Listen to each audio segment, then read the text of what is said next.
Hi, this is Tony Robbins. Welcome back to session number 2 in The Edge. How do we transform our bodies, our emotions, our finances, our relationships, and our life? First, I want to congratulate you for making it to session number 2 because, as you probably know, and blows my mind, most people will invest in a book, a tape, something can change their life, and the minute they get it, they feel comfortable. The minute they get it, they feel no more drive to create a change. And so they look at the package and they feel good and they put it on the shelf. Very few people will ever read past the first chapter in a book, for example. I remember reading years ago that less than 10% of the people who buy a book read past the first chapter. Well, the first session in an audio program is the equivalent of the first chapter. So if you're here, I know you're one of the few who do versus the many who talk, and I want to welcome you back. Here's our focus in this session. There are patterns of success and there are patterns of failure. What I mean by that is that success leaves clues. People who succeed are not lucky. People that are physically fit and vital and healthy and energetic are not just born with that. They have a pattern of things they think about and they do. So in our first session, we wanted to get you to establish a pattern, an ultimate pattern that would give you time with yourself so that you would focus on the things that matter most and not get sucked into the hypnosis of the culture that says just go, go, go, go, go, and maybe one day wake up someday and you'll be happy. You know, someday when I have more money, someday when my kids grow up, someday when my kids finally get out of school, someday when I find that person, someday when I get that raise. But of course, the road to someday leads to a town called nowhere. It never shows up. So what I really want to do with you today is I want to have a session with you that I call a results workshop. This is not just listen passively and kind of understand stuff. Well, you can do that in the beginning. But I'm going to take you through 7 steps that will help you to absolutely take yourself from having an idea to actually making it work, from having a complaint to having the results you deserve. And it's really simple and we'll make it fun. But first, before we do that, one of the things we got to look at is what prevents you from following through? What's preventing you from taking action? And let's relate this both to what we talked about yesterday and creating this beautiful hour of power, this commitment to yourself, this connection with yourself. But let's also relate it to dietary change or any other change that you want to make. Why don't we follow through? And then let's say, what does it take to follow through? And then let's just do it. Well, the first thing to realize is the difference in people's lives is the difference in their standards. Now, I know that sounds pretty darn basic, but when I say to people, what does it take to change your life? The first thing I always say is raise your standards. Now, what do you mean raise your standards? How basic can you get? What I mean is you got to turn your shoulds into musts. Everybody's got a list of shoulds. I should do this. I should follow through. I should go on a diet. I should do my hour of power. I should spend more time with my kids. I should make more cold calls in my business. But they don't actually do anything. What you got to do is make it a must. When something is a must, you follow through. But most of us don't because we think, it's too big a task or it's overwhelming or we just flat don't really believe that we're going to get the result. Very often what we do is we focus on the process we have to go through instead of the outcome. I mean, most people that own their own business, if I ask them today, if you knew all you had to go through to make this business succeed, would you have even started? And most of them laugh and say, I don't know that I would. See, people that succeed, they focus on how they're going to feel at the end of the process. People that never start look at what they got to go through. If there's something you keep talking about doing and you're not following through, I promise you, as you go through these 7 steps, you're going to find out not only why you're not doing it, but what you need to do to change it, and you can do it today. So stay with me, okay?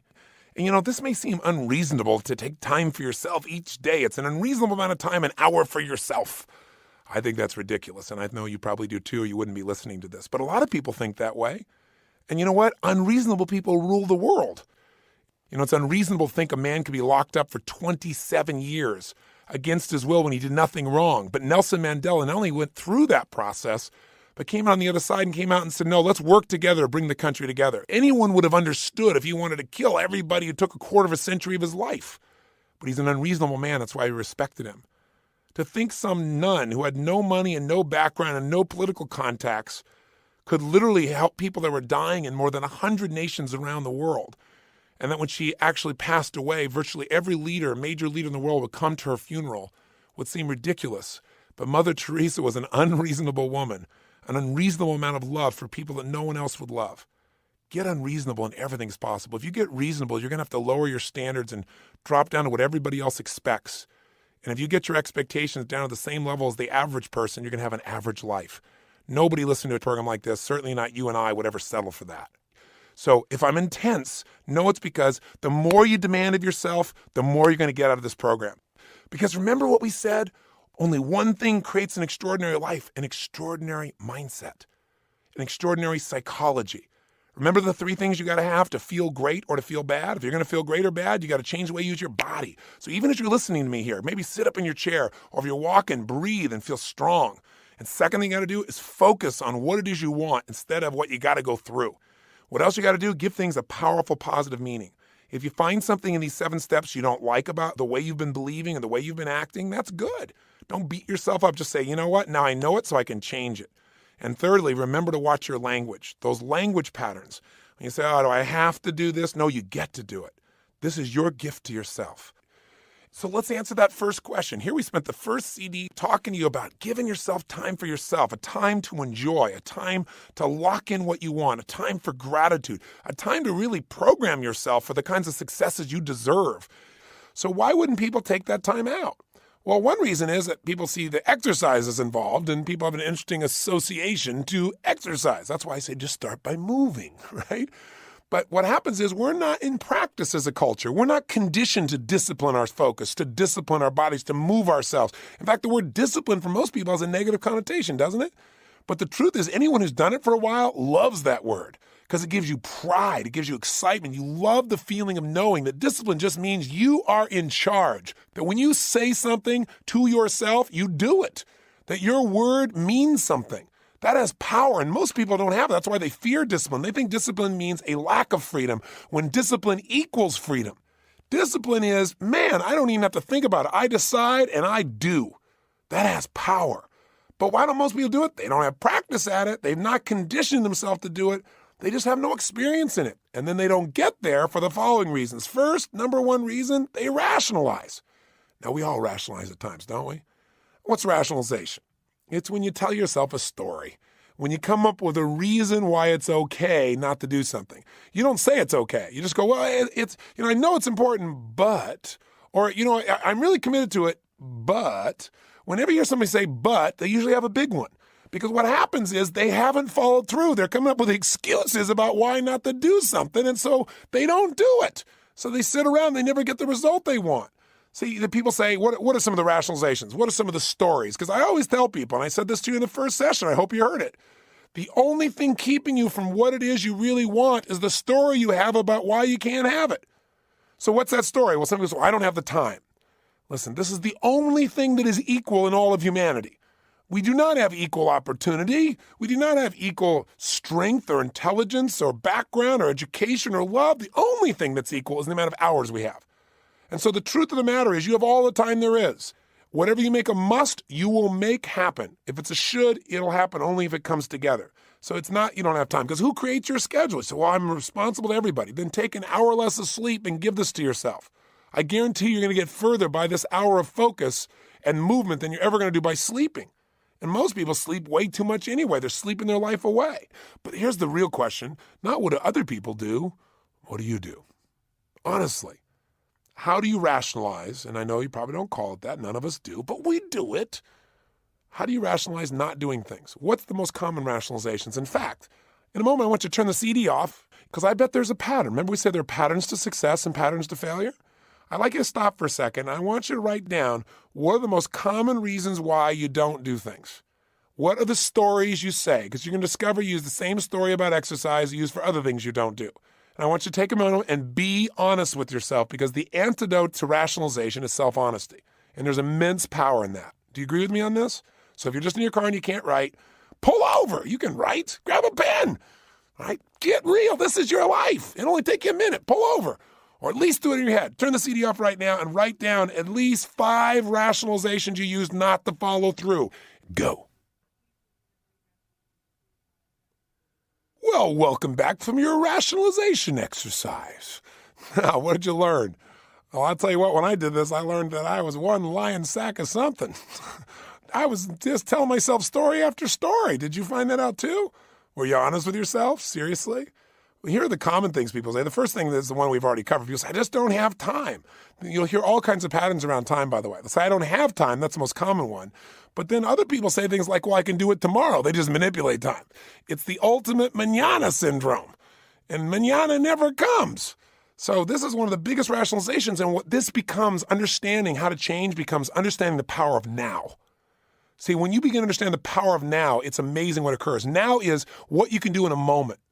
The reason people don't start things very often, why they feel they have to rationalize, is they think doing the project is going to be too difficult. It's going to cost them something, time, energy, money, resources, and they want something else. They want immediate comfort. They want to feel good in this moment. They say, well, I'm too tired, or it'll take too long, or it's too far. There's all kinds of these twos that hang out with people. And the pattern of it's too something is really that the person has made what they need to do too big in their head. So one of the things you got to do is understand the power of now and understand the power of chunking, which simply means instead of rationalizing, say, okay, I'm going to do one thing right now. Let me just make one phone call on this. Let me write one paragraph. Let me go out and just walk for 10 minutes. Because see, I used to say, I don't have the hour. So I said, you know what? I've got 10 minutes, or I've got 20. There's no excuse not to work out for 15 minutes. I can walk for 5, be grateful, and run for 15, and I'll get a good sweat up, but I can be back in 20 minutes and rock and roll. There's no excuse for that. And you know what's happened? I've never gone out and worked out for 20 minutes. Because once you get out there and you start getting into state, you get momentum, don't you? Or I say, okay, I'm just going to make one phone call. Well, I make one, and just getting out of the chair and making that phone call, now I'm in the chair. Well, now I make 3 phone calls, and pretty soon I make 10. Then I get in a conversation. Then I get stimulated. Then I'm in state, right? This is the kind of thing that happens. It also happens on the negative side. You go, well, I'll just take a minute to rest here. Oh, no. Because once that butt is in the chair, right? Once something gets in motion, it tends to stay in motion. Once something stops, it tends to stay there because you get in state. So most people are avoiding the very thing that would free them. They're avoiding the very thing that would free them also from the feelings that they have this huge project to deal with. Just do it. And in the context of your hour of power, there's no excuse. You should wake up and move. Throw on your clothes and go. Throw on your tension and go. Don't even take time to think. Make it a habit that when you roll out of bed, into your shoes. You roll out of bed, into your gear. If you'll do that, you'll have momentum. You won't have time to rationalize. You'll be busy rationalizing while you're walking, and by that time, it'll be too late. Okay? So setting up systems is a great way. But the first step is identifying, what you're doing a good job of here. What is the story you're telling yourself about why you can't do this? It'll be better tomorrow. I don't have time. I'm too tired. It's too late. It's too far. It might not work. Or it might work, and then I'll be even more successful, and then I'll be even more busy, and I have no time. Whatever story you're telling yourself, drop the story. Because what I've learned is that most people lie to themselves, and that those lies are sucking the juice out of your life. Honesty, even if it's a little uncomfortable, creates freedom. And so the real freedom is when you can tell yourself the truth and you can act upon it quickly and not sit there and think about it forever. I remember I met General Schwarzkopf for the first time many years ago, and now he's a good friend. And when I first met him, I was talking about what is it that a leader must do? And he said, tell the truth. Tell the truth to himself, tell the truth to the troops. And that's what a leader's got to do, get people to tell the truth to each other. He said, because I got to tell you something, no organization, whether it be the army, whether it be a business, or whether it be an individual, nothing gets better until you admit something's wrong. And no one wants to admit that because it sounds so horrible. No one wants to be wrong. But you know what? If it's not at the level you want it, it's wrong. If it's not the level that you'd be proud of, it's wrong. Because you deserve to have it right. Have it at the level you deserve. Living on the edge of what is possible. Living at the peak. Living life at that level of fulfillment. And that only happens when you stop telling the story, you stop rationalizing, you tell yourself the truth. Now, some people say, well, I'm not lying to myself. But what they're doing is they're using softeners. You know what I mean by that? Like, someone says, well, it's not that bad. It's a month till summer. I mean, I'm only a few pounds overweight. Or they compare to something else. They say things like, well, I'm much better than I used to be. So it makes themselves feel good. Because if you feel bad, you got to do something to change. And if you feel good, you don't have to change. You lose the drive. You don't want to lose your drive. Most people are constantly trying to make themselves feel good without actually changing anything. And when you do that, you train yourself to accept mediocrity. And mediocrity, by the way, doesn't mean compared to other people. Mediocrity is anytime you settle for less than who you really are. Because even though you may be doing much better than everybody around you, maybe people you're hanging around with are the wrong people to hang around with, and you just do it because it makes you feel good.